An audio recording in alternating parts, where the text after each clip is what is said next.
Welcome back, everyone, to the deep dive. Great to be here. Today, we're going to tackle Chancroid. It's an STI. Yep. And our mission really is just to pull out the key stuff you need to know, especially for revision.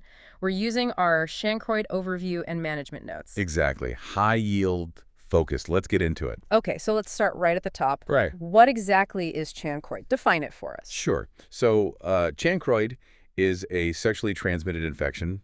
It's caused by a bacterium called Haemophilus ducreyi. Haemophilus ducreyi. Okay. And the real defining feature, painful ulcers, really painful sores, usually on the genitals or, wherever there's been sexual contact. Painful is the key word there, then. Definitely. And it tends to be more common in certain parts of the world, places where STIs are generally more prevalent and maybe healthcare access isn't as strong. Right. Oh, and actually, a little memory hook for you think ducreyi, causing those painful D.U.lcerous lesions. Cray D.U.lcerous. Okay, I like that.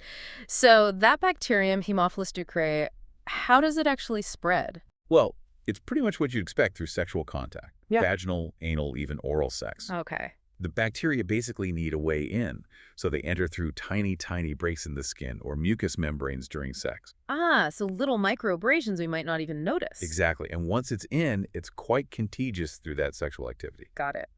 Who's particularly at risk then? Well, the usual factors for STIs, really. Unprotected sex, especially with multiple partners. Makes sense. Having a history of other STIs puts you at higher risk, too. Yeah. Also, being involved in sex work or having contact with sex workers. Right. And like I mentioned, geography plays a part, living in or traveling to areas where Chancroid is more common. Okay. So the bacteria get in through those tiny breaks. What's happening inside the body then to cause those ulcers? So once Haemophilus ducreyi gets established, it starts damaging the tissue directly. That's what leads to the ulcer forming. Right, the actual sore. Yeah.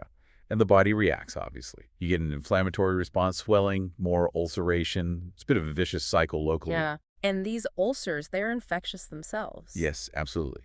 The fluid or pus in them contains the bacteria. Yeah. And, importantly, having these open sores makes it much easier to transmit other STIs. Ah, like HIV. Exactly like HIV. That's a really significant consequence. Having Chancroid increases your risk of getting or transmitting HIV. Okay, that's crucial. Now, if someone presents with genital ulcers, it's not always Chancroid, right? What else might be on the list? Good point. Yeah, differential diagnosis is important. We need to think about syphilis. Primary syphilis can cause ulcers, though typically painless. Okay, painless for syphilis, painful for Chancroid. Big clue. Generally, yes. Also, genital herpes. Very common, causes painful blisters or ulcers. And another one is LGV, lymphogranuloma venereum. Right. So how do you tell them apart for sure? Lab tests are really essential. PCR testing on a swab from the ulcer is great for detecting the Haemophilus ducreyi DNA directly. That's often the preferred method. PCR, okay. We also need to consider the whole picture.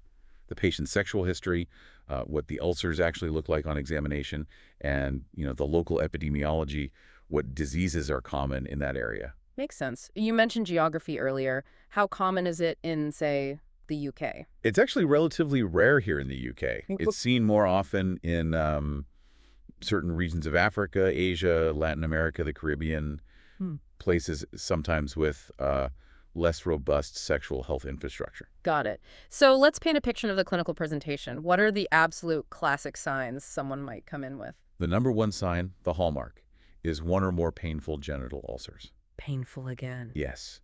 And they often have a specific look, sharply designed edges, but they might look a bit ragged or undermined, like the edges eroding away underneath. Undermined edges, okay. And another really key sign is painful swelling of the lymph nodes in the groin, sometimes called buboes. Buboes. Right. Right. And the ulcers themselves. Any other features? Yeah, they might sort of merge together to form larger ulcers. The base often looks necrotic, dead tissue, maybe covered with a gray or yellowish-gray material. And some people might feel generally unwell, too, maybe a fever or just malaise. Okay. So clinical picture plus the PCR test seems key for diagnosis. What's the full investigation process? It starts with that clinical evaluation, looking carefully at the ulcers and checking the lymph nodes. Then, ideally, PCR from an ulcer swab or aspirate. Right. Culture is possible, too, taking a sample from the ulcer and trying to grow the bacteria. But H. ducreyi can be tricky to grow in the lab. Ah, so PCR is more reliable. Often, yes. And importantly, we'd usually do tests for other STIs at the same time, syphilis, HIV, herpes, because co-infections can happen, or it might turn out to be one of those instead. Right, cover all bases. So once you've diagnosed chancroid, how do you treat it? Thankfully, it's treatable with antibiotics. The main goal is killing the Haemophilus ducreyi bacteria. What are the go-to antibiotics? First line is usually a single dose of either azithromycin orally or ceftriaxone as an injection. Single dose. That's convenient. It is, yeah. Helps with compliance. If those aren't suitable, maybe due to allergies or treatment failure, alternatives include courses of erythromycin or ciprofloxacin. Okay. And anything else besides antibiotics? Supportive care helps. So pain relief, obviously, since they're painful ulcers, and sometimes warm saline compresses can soothe the area. And what about partners? Absolute crucial. Huh. Part of management is public health, educating about safe sex, STI prevention, and definitely evaluating and treating the sexual partners of the person diagnosed. Otherwise, it just keeps circulating. Right. Stops the cycle. What's the outlook like with treatment? And conversely, what happens if it's left untreated? With prompt antibiotics, the prognosis is generally very good. Chancroid is usually cured, the ulcers heal up, often without much scarring. That's good news. But if it's not treated, complications can occur. Those swollen groin lymph nodes, the buboes, can actually develop into large, painful abscesses that might need draining. Yeah, and we have to keep stressing that increased risk untreated chancroid makes transmitting other STIs, especially HIV, much easier. So early diagnosis and treatment are really key. So the big takeaway is, chancroid is treatable, often quite simply, but you need to catch it and manage it quickly. Exactly that.